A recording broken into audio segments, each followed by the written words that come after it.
Tá aparecendo para vocês aí, se está feita a gravação? Tá, gravando. Tá sim, professor. Pronto.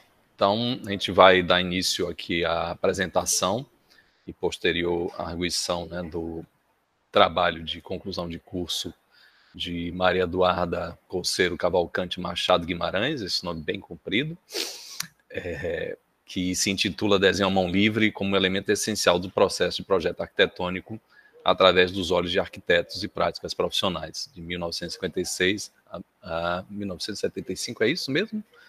Não tinha visto essa data. Na verdade, professor, ficou fora, né? Isso acho que é o verão só anterior. Essa primeira parte, através dos olhos de arquitetos. Eu acho que teve algum problema. Tirou, porque eu acho que é o que está na ata, eu estou lendo a ata. Não, justamente, na ata. Tava Mas aí você vai apresentar como já está aí, eu devia estar olhando a sua apresentação. Eu acabei de botar, não tem problema. Então, como o Daniele já adiantou, a gente agradece a presença ata, tá, Fabiano? Branca. Eu vou corrigir a já, ata. abrindo aqui. Aliás, está com o Pascal aí, se Pascal já puder, ou senão eu reenvio aqui, certo?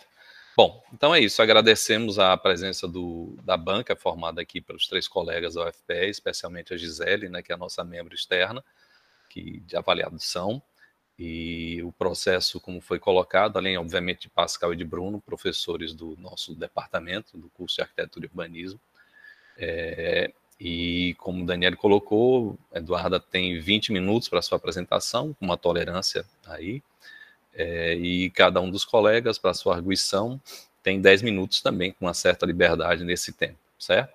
Após isso, Eduarda, e aí eu já faço uma proposta desde o princípio, de que as arguições sejam feitas em bloco, para ela também responder como todas, se você estiver de acordo, se vocês estiverem de acordo, certo? E ela faz essa resposta, e a banca depois se reúne para deliberar sobre a avaliação final, certo? Então, Eduarda, a partir de agora você tem 20 minutos para a apresentação, certo? E relaxe, respire fundo.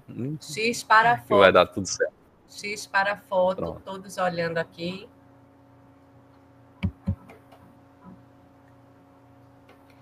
Foi? Foi, liberada. Pronto, vamos ver. Isso. Contigo, Eduarda.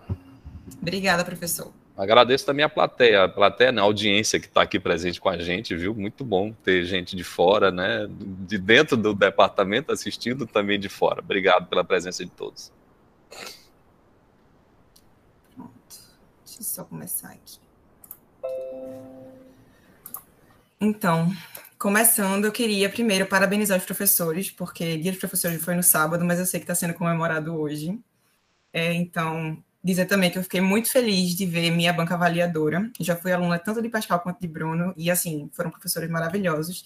Gisele eu não conheço, mas o professor Fabiano... Eu estou com o microfone aqui, O professor Fabiano me introduziu um pouquinho do seu trabalho. Eu fiquei muito feliz de ter sido você a escolhida para compor essa banca. Como o Fabiano já disse, o tema do meu trabalho, o título, no caso, é Desenho à Mão Livre como elemento essencial no processo de projeto arquitetônico através dos olhos de arquitetos. Eu vou contar um pouquinho a história do porquê desse trabalho, no caso, a justificativa, digamos assim. Eu, desde muito pequena, eu fui introduzida à arte, principalmente à arte popular brasileira. Estudei num colégio que fez com que a gente tivesse muito inserido realmente nesse meio, e me apaixonei principalmente pela arte nordestina e a arte pernambucana, no caso, e ali eu meio que iniciei minha vida artística, digamos assim.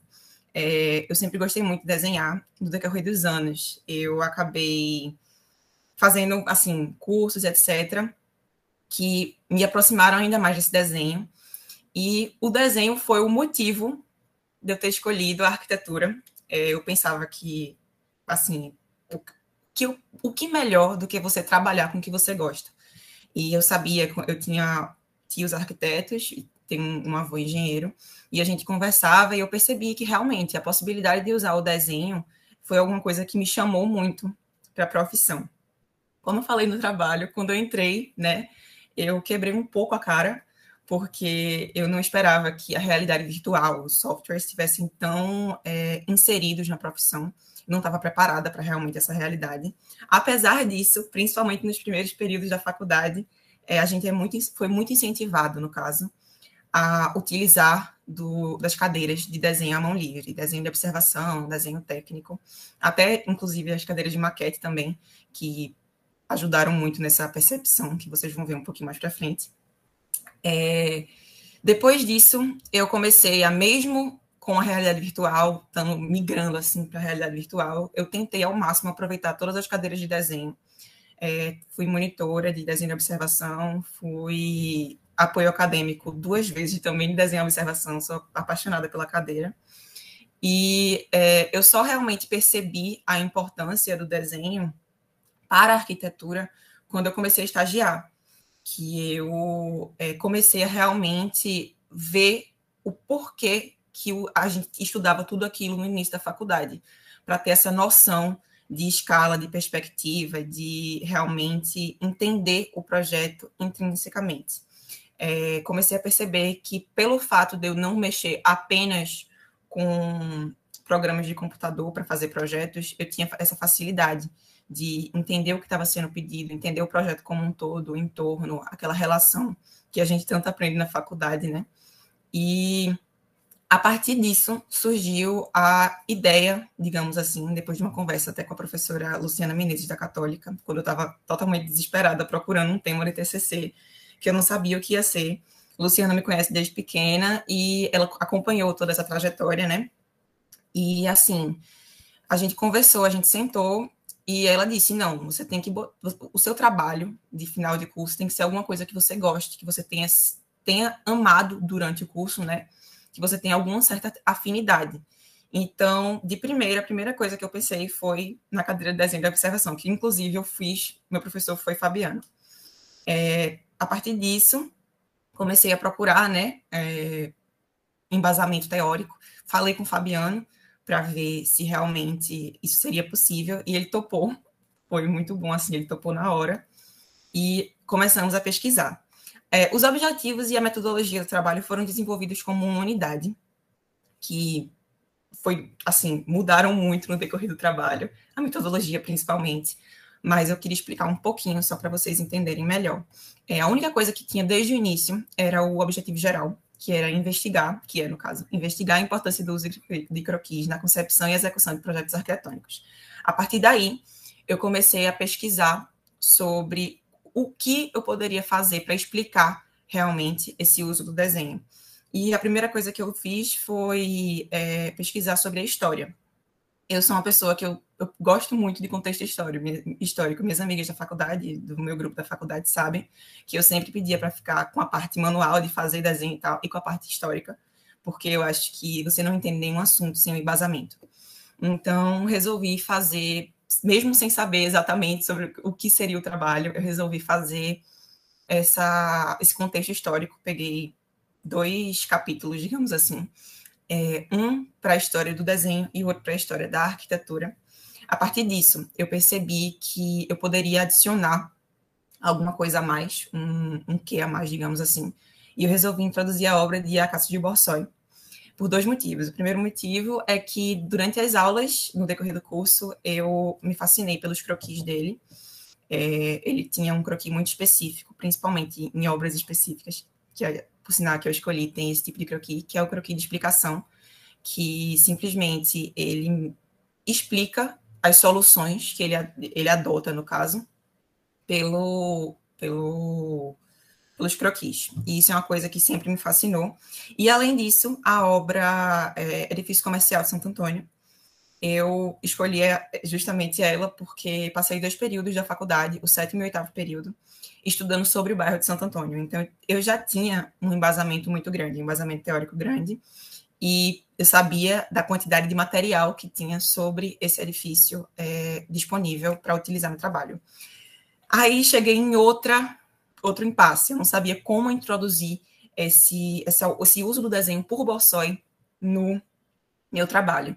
Aí eu resolvi pesquisar um pouco mais de referências bibliográficas e achei um experimento feito na Universidade de Sydney pelos professores Bilda, Jerry e Purcell, que era basicamente um experimento que eles pegavam 3 arquitetos já formados, já tinham um tempo, e eles propunham 2 desafios. Um desafio era projetar, utilizando os desenhos, os croquis, para a concepção projetual. E o outro desafio era projetar sem utilizar os desenhos vendados e ditando o que eles estariam fazendo, teoricamente, no desenho. E depois já partiam para elaborar o projeto e fazer o projeto ganhar vida, digamos assim. E os resultados dessa entrevista, desse experimento, no caso, foram muito bons, e eu resolvi trazer um pouco disso para o meu trabalho. Não sabia como, conversei com a Fabiane, a gente resolveu, em conjunto, fazer uma entrevista. Porque que forma melhor de entender o uso do desenho, se não através das pessoas que usam o desenho na profissão, né? Os arquitetos.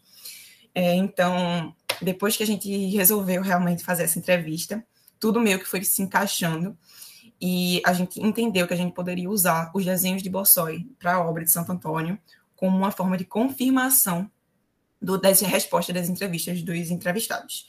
Então, foi uma coisa que foi se encaixando no decorrer do tempo, não foi uma metodologia desenvolvida logo no início. Mas eu acho que isso contribuiu com o trabalho, porque deixou o trabalho mais leve e mais fluido. Só para ler rapidinho os objetivos específicos que foram desenvolvidos junto com a metodologia: contextualizar o emprego do desenho à mão livre na arquitetura, compreender como o uso do croquis contribui nos processos de projeto, analisar, a partir do ponto de vista dos profissionais, o uso de croquis em obras arquitetônicas, demonstrar e refletir acerca do uso do desenho à mão livre no processo projetual, tendo como baliza a prática de um profissional de renome que colaborou com a montagem do curso de arquitetura na UFPE, a Cássio de Borsoi. Então, passando agora já para mais o trabalho em si, eu queria primeiro dizer que eu me empolguei um pouco na parte histórica, principalmente na parte histórica de arquitetura. No início, eu queria muito falar de pontos específicos da história. O desenho eu consegui fazer exatamente o que eu realmente queria, né, até para o trabalho não ficar muito longo, ter uma parte muito longa. Mas na arquitetura, realmente, eu peguei um livro que tinha muita informação e eu acabei achando que tudo era importante. Mas na apresentação, eu deixei bem sucinto, bem assim, tentei ao máximo enxugar para não ficar tão grande quanto o capítulo da história da arquitetura no trabalho. Primeiro, aquilo do desenho, no caso, juntando o desenho com a arquitetura, né? No início, na pré-história, o desenho não era utilizado como arte, como a gente vê hoje. Ele era utilizado realmente para retratar uma realidade, o modo de viver, o modo de caçar dos povos antigos. E isso, para a gente hoje, é extremamente importante, porque tudo aquilo que foi feito naquela época ajudou a gente a entender um pouco da história. Então, a gente já vê a importância do desenho daí, né? A importância histórica do desenho. Mais ou menos na mesma época, eu quis trazer as cabanas triangulares, que são como a primeira forma do ser humano, nossos ancestrais, tentarem realmente fazer uma arquitetura ordenada, porque antes os abrigos deles eram muito... eles andavam como nômades, no caso, e eles iam procurando abrigos. Mas as cabanas triangulares foram quando eles começaram a ficar sedentários. Essa cabana triangular é específica, no caso, da Lempenski Vir, que é lá na Sérvia, hoje em dia, onde seria a Sérvia. E, assim, eu resolvi trazer ela também para a apresentação, porque foi algo importante, assim, eles tinham uma estrutura para construir, eles tinham aquela tentativa de dominar o frio. E o Lempenski Vir também foi uma das primeiras tentativas conhecidas pelo homem para realmente ordenar uma vila, digamos assim. Não era nada parecido com a cidade ainda, mas foram as primeiras tentativas de tentar ordenar aquilo ali. Eu trouxe também, um pouco depois, o Göbekli Tepe, que é onde a Turquia hoje. Eu achei importante trazer justamente porque antes era uma coisa que não era ordenada, mas com o Göbekli Tepe e até com o Nabta Playa, o Círculo de Nabta Playa, que são templos, a gente já percebe que a arquitetura começou a tomar um outro rumo, digamos assim. A gente tem um desenvolvimento um pouco da geometria, apesar de naquela época não ser matemática e geometria propriamente dita, mas a gente já vê as tentativas das pessoas, no caso, terem realmente uma coisa mais ordenada, essa simetria. Pulando para o Egito, eu queria trazer o Egito, era uma coisa que eu tinha certeza que eu queria trazer, porque tanto no desenho como na arquitetura, os egípcios me fascinam muito. O desenho é porque, principalmente, eles não só retratavam a realidade deles, eles tinham essa grandiosidade de religião, no caso, né? E eles traziam a realidade dos rituais feitos, o que eles acreditavam, no caso, que eram feitos pelos deuses. E eles não só mostravam esses rituais em desenho, mas eles também utilizavam o desenho para escrever, que foi a primeira tentativa realmente de um alfabeto, digamos assim, bem mais consolidado, que é, no caso, os hieróglifos, e mais parecido com o nosso alfabeto de hoje em dia. E isso é uma coisa que, assim, eu sempre amei muito, sempre, assim, a história do Egito sempre me fascinou, justamente por causa disso, porque o uso do desenho para eles não foi uma coisa só de representação, foi uma coisa de comunicação também. Junto com isso, a gente tem a grandiosidade da arquitetura da época, apesar também de não ser uma coisa ordenada, não ter um projeto, pelo menos não ter um projeto que a gente conheça, no caso, provavelmente na época tinha uma ordenação, mas a grandiosidade das pirâmides, dos templos. Eu trouxe aí o complexo funerário de Djoser, porque foi uma coisa que, meu Deus, eu não conhecia, no caso, eu só conheci depois de ler o livro e estudar para o trabalho, e eu achei, assim, fascinante, porque tem um ordenamento muito grande. A planta dele, inclusive, está no meu trabalho, acho que vocês podem ter lembrado de ver. E a forma como eles utilizavam os materiais desde aquela época, sem muita tecnologia, e as coisas sobrevivem até hoje. Tanto os egípcios como os romanos e os gregos, no caso. Mas os egípcios, assim, realmente como é que eu posso dizer? Eles se destacaram, realmente, foram os primeiros a realmente se destacar nesse ponto. Depois eu já pulo para a arquitetura grega e romana, né? Apesar delas serem um pouco diferentes, porque a romana é um pouco mais militar. Eu queria trazer também, por causa dessa coisa do material, a quantidade de material disponível para eles era algo que, assim, eles conseguiram utilizar muito bem, e isso serviu de inspiração para tantos estilos arquitetônicos depois. A partir desse ponto, eu vou só falar de desenhos, porque foi uma coisa que eu senti falta depois que eu estava vendo meu trabalho, né? Mas teve uma explicação de eu não querer colocar muito desenho nesse capítulo específico, foi porque eu não queria, no caso, deixar muito extenso, eu achava que já estava muito extenso, e eu fiquei com medo dos desenhos ficarem meio que voando, porque todos os desenhos que eu coloquei, todas as imagens que eu coloquei, no caso, eu meio que amarrava com o texto anterior. Então, eu não coloquei os desenhos porque eu não senti a necessidade de explicar cada um dos desenhos, eu fiquei com medo de ficar uma coisa muito solta. Mas eu trouxe para a apresentação justamente porque é importante. Esse primeiro, a gente tem o croquis Donato Bramante, eu queria mostrar ele justamente porque é da época do Renascimento, e que é onde os desenhos começaram a ser utilizados na arquitetura, que o arquiteto começou a ser realmente valorizado como arquiteto, digamos assim, né? Que teve aqui tudo aquilo de Alberti, que fez o tratado, que inspirado em Vitrúvio, mas ele conseguiu, como é o nome, fazer os desenhos para poder ilustrar o tratado, enfim, está tudo explicado no desenho, no trabalho, mas eu queria trazer justamente para mostrar que desde aquela época os desenhos eram utilizados também como forma de representação do projeto final. Esse desenho de Donato Bramante, ele não tem descrito se o projeto foi feito ou não foi feito, né? Mas eu quis trazer ele justamente por causa disso, porque o que a gente faz no 3D hoje, eles faziam já tinham essa noção desde o Renascimento, no caso. Esse próximo croquis é de Leonardo da Vinci. Eu queria trazer ele justamente porque ele mostra realmente o que eu queria falar no trabalho, que é isso do croquis. Você consegue ver as camadas do croquis, as linhas finas, as linhas grossas, que são mais imediatas, no caso, e as linhas finas, que são aquelas linhas de rascunho. E para mostrar a montagem, o sistema de montagem da Catedral de Milão, dos arcos da Catedral de Milão. E eu achei isso muito legal, porque tem a foto, eu queria trazer a foto para vocês verem como é, no caso, hoje em dia, como é realmente, e como Leonardo da Vinci desenhou. Depois a gente tem o croquis de Baldassare Peruzzi, que é um croquis de uma escultura. Eu não achei a foto da escultura, mas dá para ver justamente também essas linhas grossas para o que está mais perto, as linhas finas para o que está mais longe, as linhas tímidas, no caso, que são as linhas finas, e as linhas fortes, que são as linhas grossas, para a gente entender realmente o espírito, digamos assim, daquilo que ele estava tentando retratar.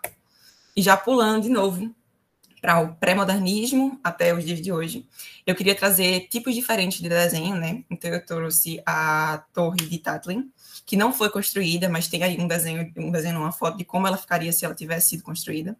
Eu quis trazer ele justamente porque é o 3D que a gente conhece hoje, que a gente faz nos programas, já tinha sido feito no desenho, então a gente vê essa possibilidade também de retratar o projeto. O segundo, esse croquis de Finsterlin, que eu trouxe ele justamente porque é uma procura de forma. Ele não diz no livro que eu li qual é o projeto que ele está pegando, que ele está fazendo no caso, mas a gente vê a procura de forma. As diferentes procuras de forma, no caso, são várias possibilidades.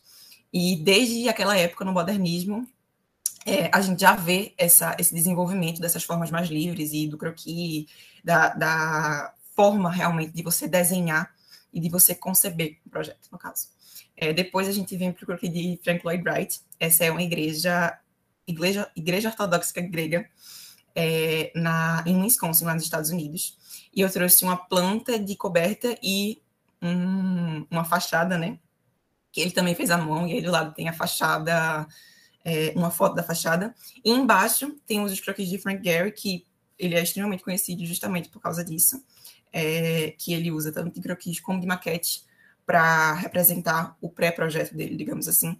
E esses croquis, em especial, a pessoa que olha de fora pode simplesmente não entender absolutamente nada, né? Porque justamente é algo que só faz sentido na cabeça dele, mas se vocês forem ver a imagem do edifício oficial, é muito parecido. Então, é um croquis que, para muita gente, não faz sentido, mas para ele fez todo sentido do mundo, e ele fez uma obra extremamente importante, que é o Guggenheim Bilbao, o museu. Eduarda, Oi? Só para te alertar, nós estamos chegando aos 20 minutos. Aos 15 minutos, desculpe. Tá bom, tranquilo, professor.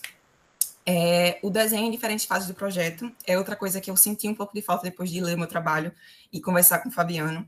Eu acho que eu deveria também ter explorado um pouco melhor, por isso que eu trouxe para a apresentação.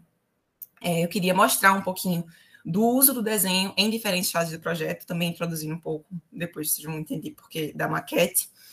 A primeira fase seria a fase de conhecimento de sítio, né? Que já com rascunhos de terreno em relação ao entorno, elementos de destaque para o partido. Essas fases eu desenvolvi com o Fabiano, depois do trabalho já está mais ou menos pronto, não deu para colocar dentro, justamente porque eu como aluna de arquitetura, eram essas fases que eu utilizava para produzir o meu projeto. E eram essas fases que eu usava o desenho. Então, eu conversei com ele e ele concordou, a gente foi desenvolvendo junto.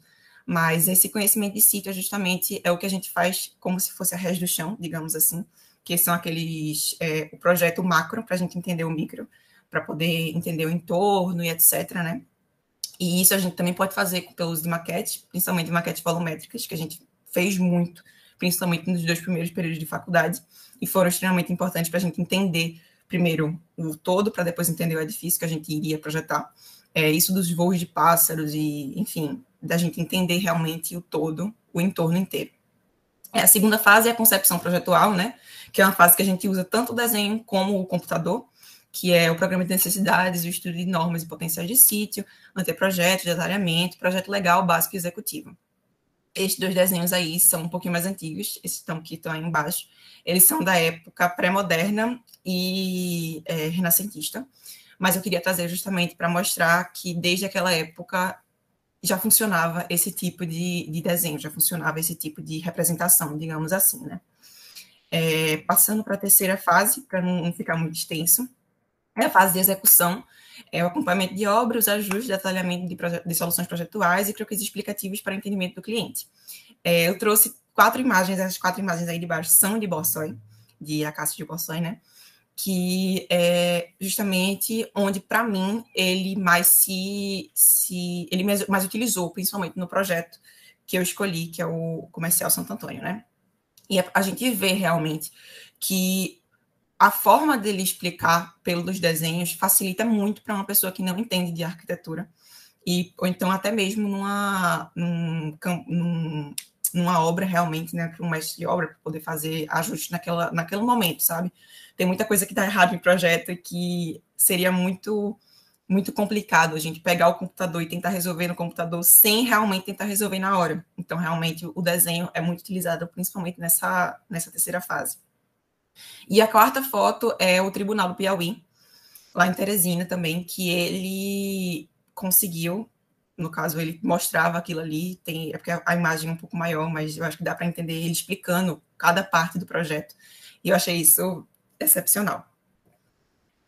Agora, falando um pouco das entrevistas, eu queria primeiro começar a falar que eu esperava, no caso, eu queria fazer perguntas mais difíceis, digamos assim, mas pelo tempo que eu tive, como a professora Daniele falou, eu tive 2 períodos reduzidos e eu não podia estender isso daí, porque eu tenho um prazo de mestrado. E então eu aceitei o desafio, o Fabiano aceitou mais que eu, para ser bem mais sincera. Ele aceitou o desafio comigo de a gente conseguir fazer um trabalho em 8 meses, basicamente, né? E eu fiquei feliz com o resultado, mas as entrevistas eu queria realmente ter mais tempo, elas ficaram no ar só por 10 dias. Queria ter mais tempo para terem perguntas mais elaboradas, perguntas mais confrontantes, digamos assim, né? Mas, apesar disso, eu fiquei muito feliz com a quantidade de respostas. Foram 26 pessoas que responderam, 26 arquitetos, formados desde 1980 até 2022. Isso foi uma coisa que me deixou muito feliz.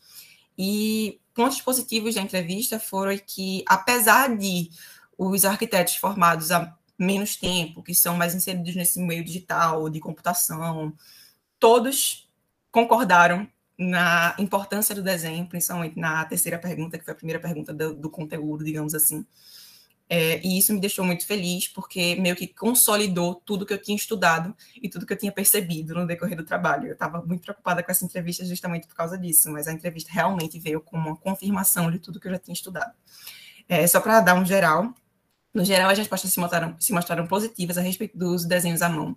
Mesmo os arquitetos formados nos últimos 5 anos concordaram com a importância de desenhar no dia a dia, e o método de uso de desenho de muitos arquitetos se assemelhou com o método utilizado por Bossoi. Então, isso realmente foi, assim, eu acho, a meu ver, caiu como uma luva ter usado Bossoi aí nesse contexto, porque eu não sabia se ia dar certo, mas no final, graças a Deus, tudo se encaixou e deu muito certo.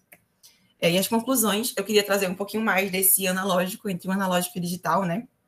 Que é durante a entrevista o assunto do uso de meios digitais foi bastante discutido pelos participantes. E é uma coisa que a gente não pode negar. É uma coisa que, assim, a gente tem que entender que está aumentando esse uso de meios digitais, está muito presente hoje em dia, e não adianta a gente negar ele e não querer usar. A gente tem que aprender a utilizar tanto o desenho como os meios digitais do computador como ferramentas unificadas. A gente tem que saber que fases do projeto utilizar e que momentos utilizar um ou outro e utilizar eles realmente como ferramentas complementares. Conciliar os softwares com o uso do desenho à mão, o desenho e o computador devem ser utilizados como ferramentas complementares em diferentes fases do projeto, como eu já tinha falado. O uso de maquetes físicas como ferramenta auxiliar também pode ser utilizado da mesma forma que as maquetes digitais. No início do meu trabalho, eu pretendia falar um pouco mais das maquetes também, mas pelo tempo, a gente teve que cortar, com a dor no coração, eu tive que cortar realmente isso daí, por isso que eu introduzi pelo menos um pouco dele na apresentação em si. Mas o uso de maquete, realmente, eu como aluna de arquitetura, eu acho que todos os meus colegas podem realmente falar a mesma coisa. Não, eu vou falar por mim agora. Eu tive uma noção muito melhor de entorno e de realmente o projeto como um todo, depois que eu comecei a trabalhar com maquete.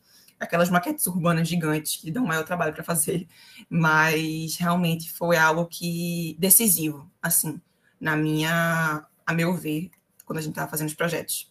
E é importante saber onde encaixar cada método de produzir no processo projetual, de acordo com as fases do projeto. Eu trouxe aí 3 imagens. A primeira imagem seria aquela imagem de concepção, né? E de soluções projetuais, feita de Bossoi também, que mostra uma planta baixa muito primitiva, mas para mostrar um pouquinho o processo de pensamento do arquiteto. A segunda imagem é um 3D, que seria já, é um corte 3D no caso, mas seria já o edifício pronto, o edifício completo, para a gente ter uma noção melhor de como aquilo ali é feito. Seria feito, seria pronto. E a terceira é a maquete volumétrica, para a gente entender também esse entorno. E outra coisa que eu queria pontuar é que todo o meu trabalho, eu queria deixar isso claro, mas se não ficou claro, eu queria falar de novo, que não é sobre saber desenhar, até porque saber desenhar é uma coisa muito relativa, mas é sobre você saber como utilizar o desenho no projeto. É basicamente isso. E, mais uma vez, eu queria agradecer a todo mundo que está aqui. Eu não sei quem está aqui ainda, eu não entrei para ver todo mundo que chegou, mas eu queria muito agradecer, principalmente aos professores e ao professor Fabiano, por ter me ajudado muito nesse período, nessa loucura que foram 8 meses, né, para fazer esse trabalho inteiro. E dizer que eu estou muito feliz de estar finalizando o meu processo de curso de arquitetura com um assunto que me fez amar arquitetura no primeiro lugar. Então, é isso. Muito bom, Eduarda. Uns 26 minutos, foi tolerável o seu prolongamento, mas foi dado o recado. Não, sem problema nenhum, se você tem essa tolerância. Gente, então, seguindo aqui os ritos, né, a gente vai abrir a palavra aos colegas, né, que estão aqui na banca, e, como sempre, o privilégio de abrir os comentários da arguição são do nosso convidado externo. Então, Gisele, está contigo a palavra, tá? Obrigado. Bom dia a todo mundo. Queria agradecer o convite a Fabiano e a Daniele. E queria começar parabenizando Maria Eduarda pelo trabalho, não só a parte escrita, como a apresentação. Tá? Foi um trabalho gostoso da gente ler. Você escreve de modo claro, objetivo. Tem alguns errinhos de português, mas que não chega nada a comprometer a compreensão do texto, é coisa pequena. Tem um encadeamento bom de ideias, tem uma boa estrutura lógica. É uma leitura de fácil compreensão e um tema que eu acho bastante pertinente para os alunos da sua geração, que é um pessoal de uma geração bastante digital, né, que precisa compreender essa importância do desenho à mão, né? Porque a minha, de Dani, a gente trabalhou muito no desenho à mão livre. A geração de vocês precisa de um certo convencimento da importância do desenho. Né? Em relação ao formato da tese, eu observei que você seguiu a norma da BNT com a ordem correta, né, do agradecimento, resumo, abstract, as citações. A formatação e a diagramação também está bonita, está limpa, está interessante, a fonte utilizada. E aí eu queria só algumas pequenas sugestões, que não chegam nem a ser perguntas, tá? Primeiro, assim, como é um trabalho acadêmico, às vezes você poderia tentar evitar um pouquinho a linguagem coloquial, sabe? Porque tem um pouco dessa coisa da linguagem acadêmica, tá? E observar um pouquinho do modo como você inicia as frases, às vezes. E evitar frases muito longas, que dificultam um pouco a leitura. Então, tem assim, umas duas que são um pouquinho longas demais, que é na página 12, a última frase, que ela está meio longa, aí você podia dividir em duas frases, é fácil. E na página 25, que tem uma última frase do primeiro parágrafo, que ela é bem longa, então a gente demora mais um pouquinho para compreender, tá? Na página 73 tem uma imagem, que é a imagem 41, que você usou de novo nos seus slides, que eu acho que facilitaria a compreensão se você numerasse as questões, aquela imagem de gráficos que você colocou. Se você colocasse, em vez de ser toda em tons de rosa, tem alguém que quer colocar alguma coisa, que levantou a mão. Maria de Lourdes. Pode falar. Eu acho, não sei. Acho que não, deve ter sido eu acho que foi sem querer. Foi sem querer, então tá. Então, se você colocasse embaixo de cada gráfico a numeração da questão, ficaria mais claro. E se você, em vez de usar todo em tons de rosa, botasse cores contrastantes, também seria mais claro. Acho, assim, não sei se precisaria modificar, estou só dando sugestões, assim. Também seria interessante se em cada capítulo você colocasse uma pequena introdução e uma pequena conclusão, para que a gente pudesse compreender do que se trata cada capítulo e tivesse um link no final de cada capítulo para o que vai começar, no capítulo seguinte, uma pequena conclusão reflexiva, tá? O principal que eu achei do seu trabalho é a sua conclusão, tá? Que, assim, a gente tem uma série de pesquisas nessa área que você está tratando, que corroboram com os seus achados, que colocam exatamente que a rapidez do registro do croquis à mão livre, realmente, é um melhor mediador no processo do pensamento, tanto dando suporte à criatividade, à captura de ideias passageiras, é um estímulo maior à imaginação, à investigação livre, à abstração, à ambiguidade, a questão da gente ter essas linhas paralelas de pensamento, que no computador ele não vai dar suporte a isso, tá?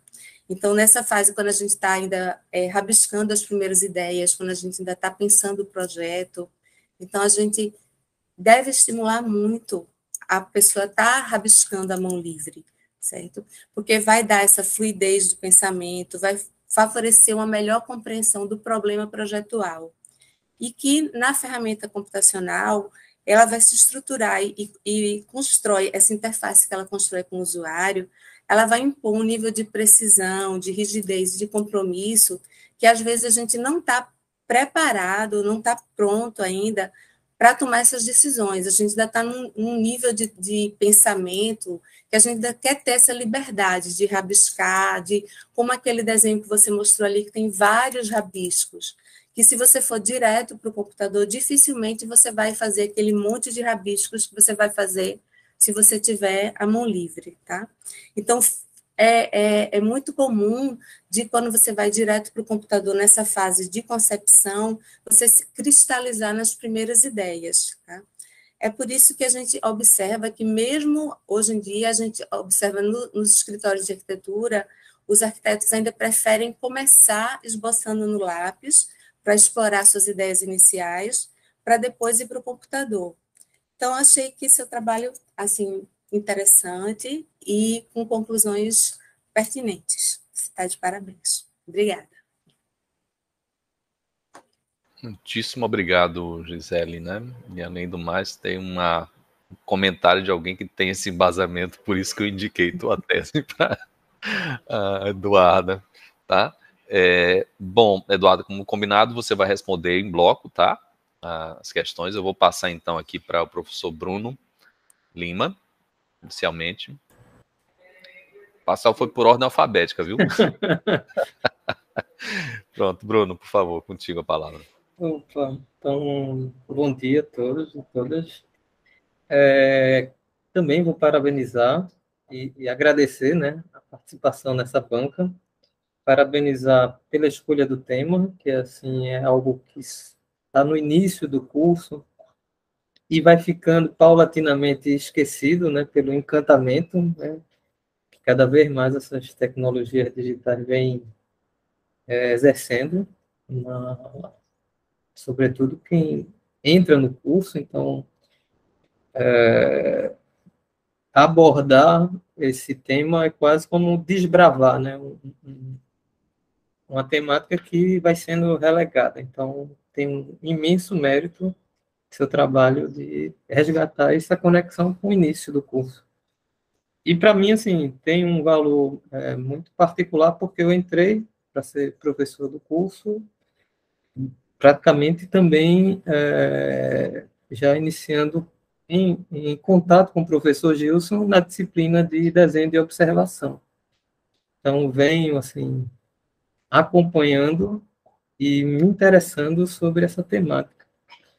E o professor Gilson tem uma reflexão muito profunda sobre esse tema. Inclusive, tem até um texto tratando disso, né? Desenho como linguagem, associado justamente ao que está no cerne do teu trabalho, como algo estruturador do pensamento. Eu acho que vale a pena, se você se interessa, foi falha continuar de pelo tempo, de ir atrás desse texto de Gilson, que eu acho que transpõe muito o que a disciplina tem para o curso, como ela é abordada, e tem muita sintonia com o teu trabalho.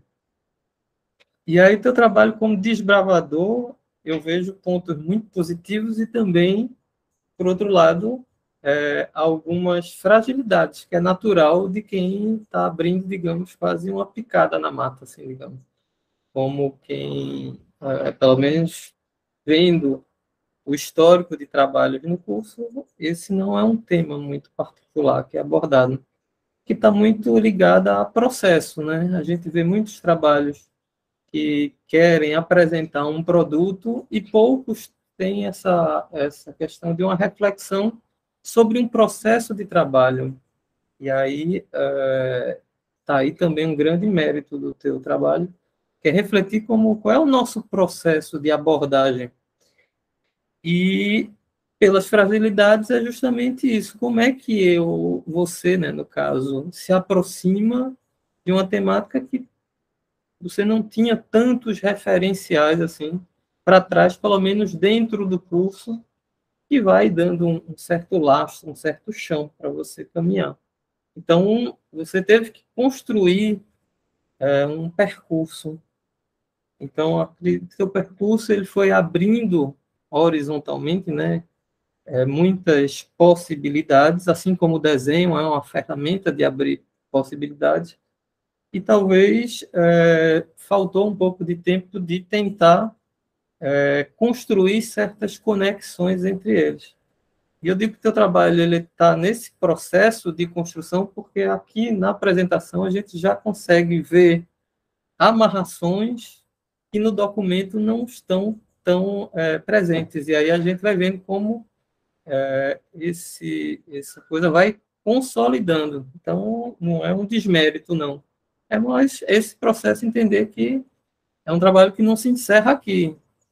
É um trabalho que tem desdobramento, porque as amarrações, elas ainda estão sendo feitas na sua cabeça, e do momento que você consolidou o documento escrito e depois você foi sistematizar a tua apresentação, ele já deu um salto muito grande. E aí eu digo assim, o que me chamou a atenção é que dentro das possibilidades que você abriu, tem Borsoi, né, uma análise de uma obra específica de Borsoi como um processo de projetual ancorado no desenho.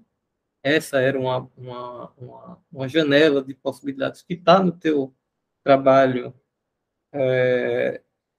Existe a outra de replicar o estudo da Austrália, né, que era uma outra janela de possibilidades, e tendo as entrevistas como esse afunilamento.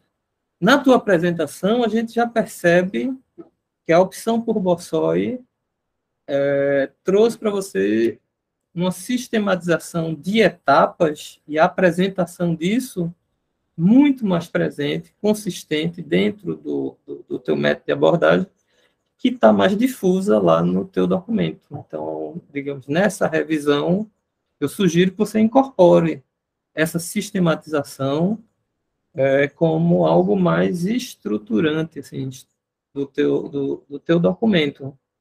Porque o outro parece ter ficado um pouco mais periférico, né? Então, esse estudo da Austrália, ele foi importante no teu caminhar, mas dentro da consolidação, ele pouco contribuiu. Então, talvez se abraçar mais com Borsoi, com esses registros, fazendo uma leitura um pouco mais profunda de como esses registros que estão lá do conjunto lá de Santo Antônio, eles reforçam o teu argumento da importância do desenho. Então, foi um pouco isso que eu observei, que é uma temática que pouco abordada, que te obriga a criar uma postura de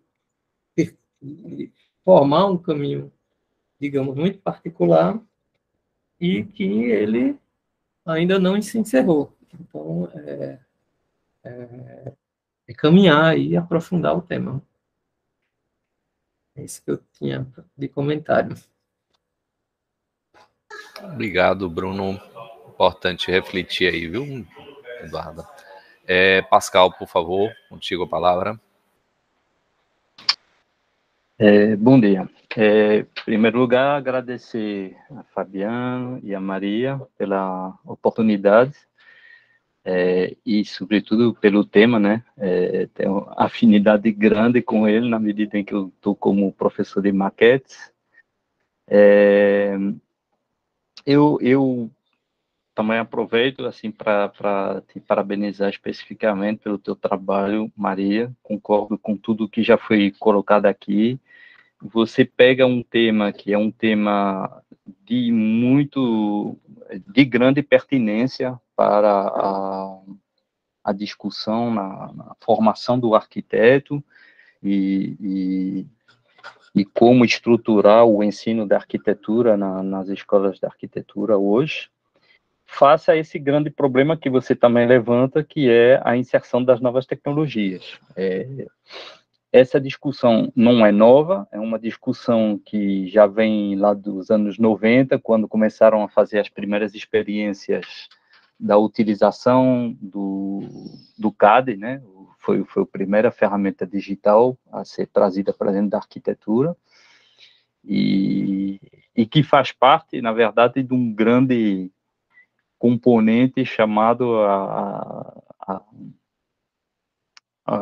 assistência por computador, né? O desenho assistido por computador, ou a concepção assistida por computador.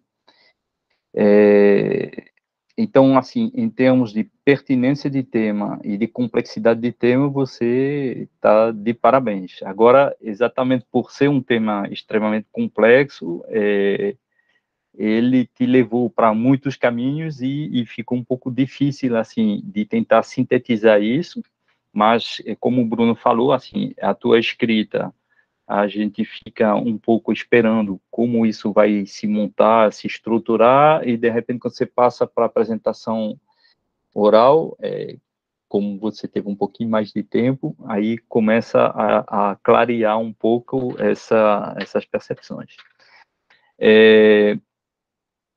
Eu senti falta, por exemplo, mas isso não é específico do teu trabalho, desde que eu cheguei na UFPE, que eu acho interessante essa questão, assim, a gente teve um professor referência em todas as universidades onde eu passei, o UFRN, o UFPB, sobre a questão do desenho à mão, que era o Gildo Montenegro, né?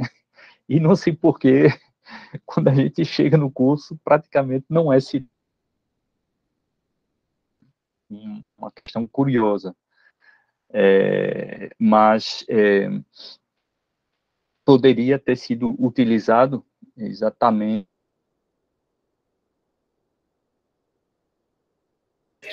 Tá dando uma travada, Pascal.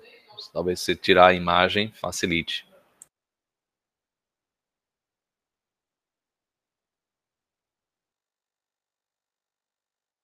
Eu acho que o Pascal caiu. Vamos aguardar um pouquinho o Pascal retomar, tá? Para seguir. Você está notando, né, Eduardo, essas questões? Tô sim, mas tô com medo de perder alguma coisa, e quando a gravação tiver liberada, eu vou anotar de novo, porque você não é obrigado a responder tudo. Na verdade, você não é obrigado a responder, mas como é um diálogo entre pares, é importante seguir com ele, tá? Sim, sim. Vamos torcer aqui que Pascal consiga reentrar de volta. Pronto, Pascal? Tá me ouvindo?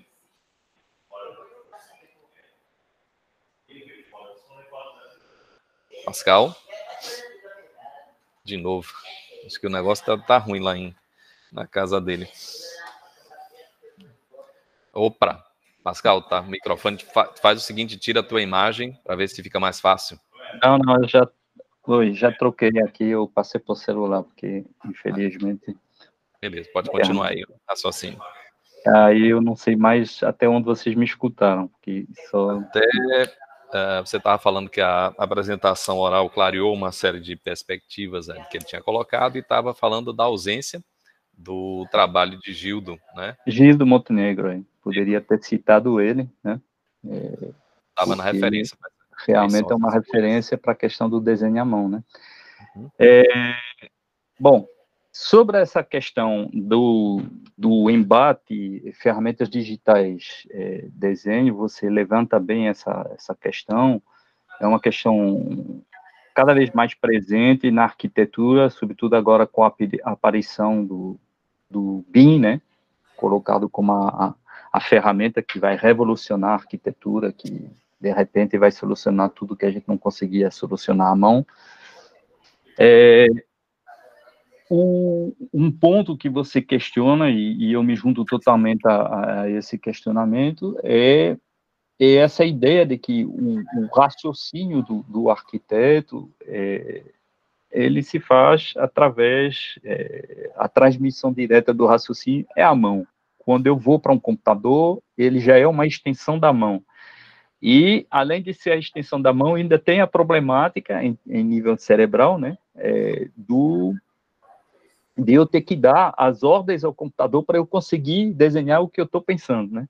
Então, isso aí já tem diversos trabalhos na área cognitiva que mostram que você acaba perdendo uma parte da energia cerebral, né, dedicada a esse pensamento gráfico, ela vai se perder nessas instruções do computador.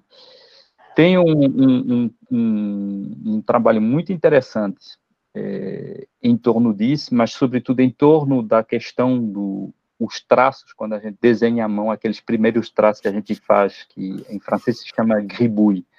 Gribouillage é um conjunto de traços misturados que, a priori, não tem um significado, mas tem um antropólogo que fez uma palestra na RBA esse ano, que é o Tim Ingold, que trabalha exatamente com a questão do desenho, o que o desenho significa. Qualquer desenho, qualquer traço que você faz, como isso tem uma relação muito direta com a transmissão de um determinado pensamento. Então, aí eu te questiono, por exemplo, você estava colocando na apresentação oral, você diz as pinturas rupestres não são consideradas arte, e eu não sei se eu vou concordar com você sobre essa afirmação, né? Você coloca elas como uma comunicação, mas a arte também é comunicação. Então, aí é um questionamento amplo, que obviamente não cabe no teu trabalho, senão você não ia ter tempo para fazer isso, mas que é muito interessante, né? O que seria arte, o que seria apenas comunicação, o que seria apenas um traço sem nenhum significado. Você faz algumas provocações do seu trabalho, e eu acho muito pertinente isso, porque tem uma relação direta com essa conjuntura atual, né? Devo desenhar à mão, devo só desenhar no computador, e como você diz na sua conclusão, não é um no lugar do outro, os dois devem caminhar juntos. Acho que talvez seja a maior discussão que a gente precisa muito rapidamente encampar no ensino da arquitetura em que momento a gente insere as ferramentas tecnológicas, em que fases de desenvolvimento a gente vai inserir isso. Por exemplo, eu não consigo, de maneira nenhuma, visualizar a possibilidade de se trabalhar, né, no que você chamou a primeira fase, né, aquela fase da percepção do espaço, de compreender o lugar onde você vai intervir, inserir o BIM nesse momento. Não faz sentido nenhum. O BIM, ele é uma ferramenta paramétrica, ele precisa de dados. Então, como é que eu vou inserir dados se eu ainda nem sei o que eu vou fazer?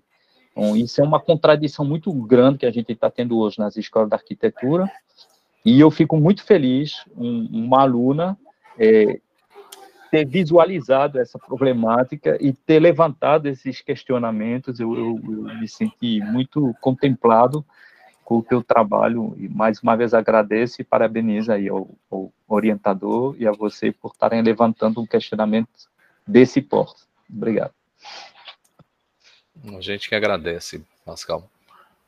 Eduarda, você tem seu tempo agora para dialogar em cima dessas arguições, certo? Fique à vontade. Tranquilo.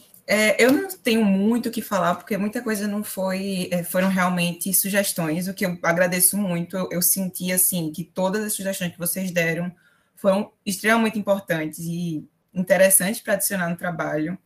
Eu sou perfeccionista, eu não sei se deu para perceber, mas por causa disso, eu vou, com certeza, incorporar todas as que eu puder dentro desse trabalho, falar um pouquinho de cada um que eu escrevi aqui, que Gisele falou da linguagem coloquial e tal.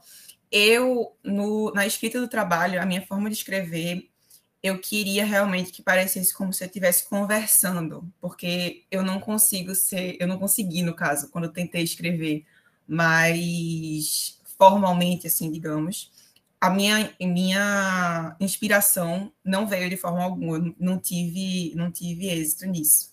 Fabiano viu como eu estava totalmente desesperada, mas depois que eu comecei a entender, digamos assim, o computador como uma pessoa para eu explicar o porquê que eu queria fazer aquele tema, porquê que eu estava fazendo aquele tema, eu consegui meio que levar o trabalho como uma conversa, basicamente isso.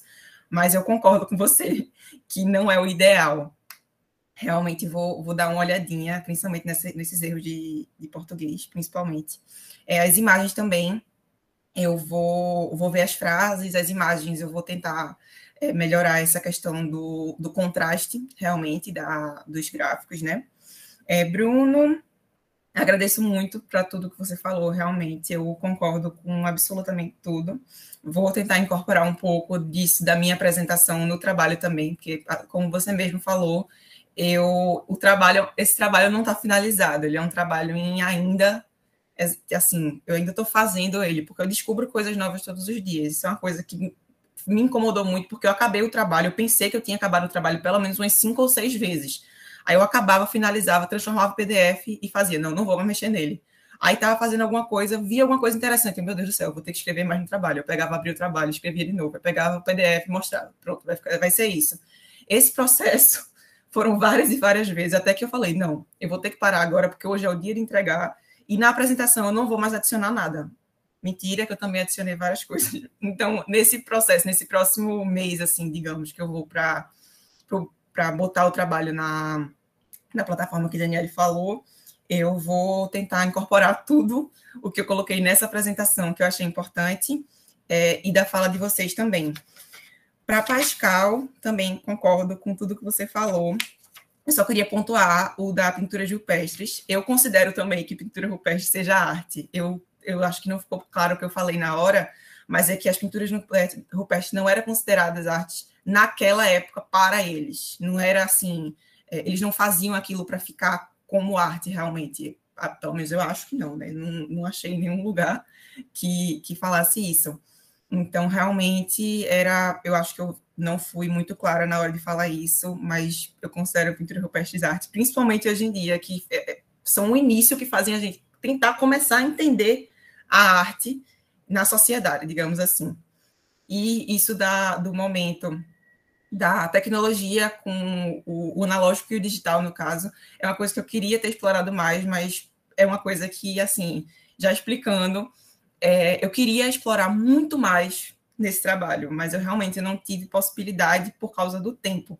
Eu tenho um prazo para ter o diploma, digamos assim, que seria até esse ano, então eu não tinha como acabar o trabalho. Meu desejo realmente era passar mais 6 meses trabalhando. Eu acho que eu tenho capacidade para fazer um trabalho muito mais detalhado, mas com o tempo que eu tive, eu senti que eu consegui colocar todos os pontos que eram necessários, digamos assim, na minha escrita e na apresentação. Então, eu queria muito agradecer para vocês que falaram tantas coisas boas e positivas sobre o meu trabalho. Eu também acho que o tema foi, assim, perfeito para mim. Tive muita dificuldade também, principalmente referências bibliográficas específicas para esse tema, mas, de qualquer forma, eu achei que consegui juntar uma lista boa de referências. Poderia ser mais específica, mas, de qualquer forma, o trabalho está pronto. Eu fiquei muito feliz com o resultado final e, mais uma vez, agradecer para todos os comentários e todo mundo que está aqui assistindo agora no momento. Perfeito. Pascal? Se me permite, só uma pequena colocação. É que você me deu muita raiva, Maria, quando eu li o seu trabalho, porque você passa o tempo todo dizendo que você ama desenhar, que você adora desenho, e você não colocou um croquis seu dentro do trabalho, pelo amor de Deus. Acrescenta um croquis antes de entregar na biblioteca. Exatamente. Perdoe, professor, realmente eu pequei nessa parte aí, pequei mesmo. Eu fiquei com medo também, eu ia colocar o croquis, mas eu fiquei com medo de onde eu colocaria, sabe? O croquis, não sabia qual ponto colocar, e nem ofereci para Fabiano, por sinal, que eu fiz, não. A cobrança houve. Fazer perfeito. E o lugar seria para falar exatamente de onde encaixa esse processo, porque na verdade essa questão que foi detalhada mais na apresentação veio nas reflexões dela mesmo, né? Então seria no momento de pensar como eu me formei, qual era o papel do desenho na minha formação. Eu digo, cadê você no desenho? Não apresenta. Mas eu concordo, Não mostra a maquete, como ela complementa, né? Mas, bom, pode concluir, Eduardo, já concluiu. Também era só isso mesmo, eu concordo eu vou fazer uma breve, antes de pedir à banca que se reúna, né? Lembrando, Pascal, eu te enviei aí a ata já com um título corrigido. Gente, é de falar da satisfação, né, de ter Eduarda como orientanda, por todos os motivos que os colegas já falaram, da relevância que o tema tem hoje na discussão, inclusive, de revisão do nosso próprio projeto pedagógico, né, de resgate, um pouco isso que Gisele falou, né, dessa relevância que o desenho à mão livre já teve, né, a gente chamava de desenho artístico, né, nós éramos mais, como se chama, nós éramos mais pretensiosos no desenho artístico, né? Tem na formação, né, e na compreensão de todos esses aspectos que a Eduarda tocou no trabalho dele, né, a própria noção, percepção e prática, né, de espacialidade, né? Eu acho que essa é a grande questão que se coloca, né, de como transmitir de uma maneira sensível aspectos subjetivos, mas com um certo grau de concretude, né?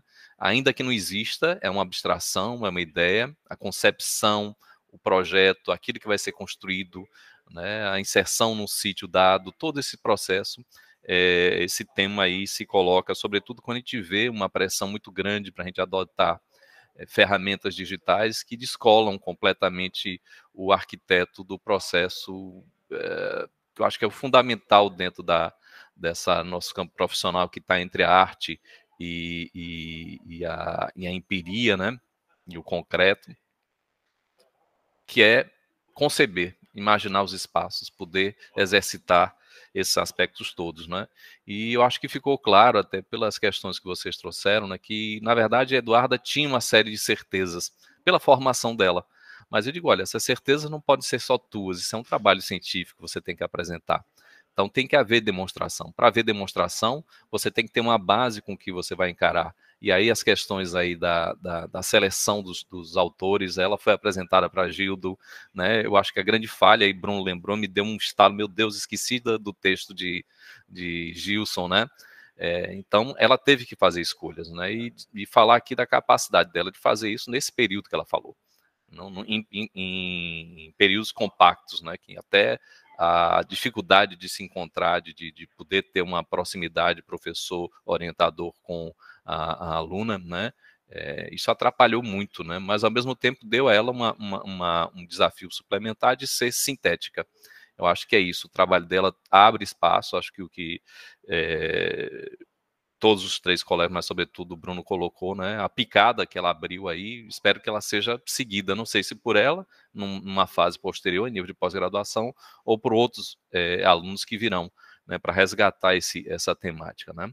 Então, é isso, eu não vou questionar, nem vou tentar, eu acho que ela já respondeu à altura nesses questionamentos sobre as escolhas que ela teve que fazer, mas com certeza, e até a linguagem, viu, Gisele? Eu orientei muito ela, a gente vai gravar as conversas, você vai falar o que você disse aqui, porque às vezes, como é que eu vou escrever isso? Você vai escrever o que você acabou de dizer, né? Então pegue o que você falou e traga isso para o papel. Isso serve para todos os alunos aqui do curso que estiverem presentes, né? É bom a gente se ouvir, compreender o conteúdo que nós trazemos para as discussões ou para as nossas reflexões e colocar isso concretamente como base para o desenvolvimento dos trabalhos, né?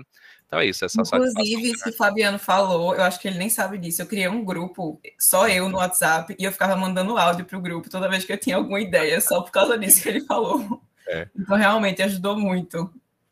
Pois é, mas é isso, eu agradeço muito, Eduardo, ter essa oportunidade, você ter confiado nessa orientação, né? E como os outros colegas, a gente sabe, você está bem ciente, né? Pelo tempo, não foi aquilo tudo que poderia ser, né? Mas o que foi e a forma como foi satisfatório. Para mim foi um prazer, eu acho para você também. O tema é encantador, né? E abre essa picada aí que Bruno falou, né? Que ainda precisa ser melhor explorada e pavimentada, tá bom? É isso. Parabéns, eu vou pedir aí a banca, não sei se Bruno ou Pascal podem criar uma sala de Meet para vocês se reunirem. Eu posso criar, coloca aqui o link. E a gente aguarda vocês aqui de volta daqui a pouco. Tá. A gente fica aqui, viu, Eduarda e os demais presentes, aguardando o resultado.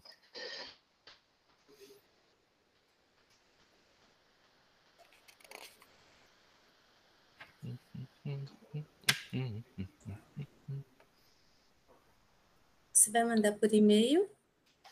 Eu vou colocar aqui mesmo no chat. Tá. No chat.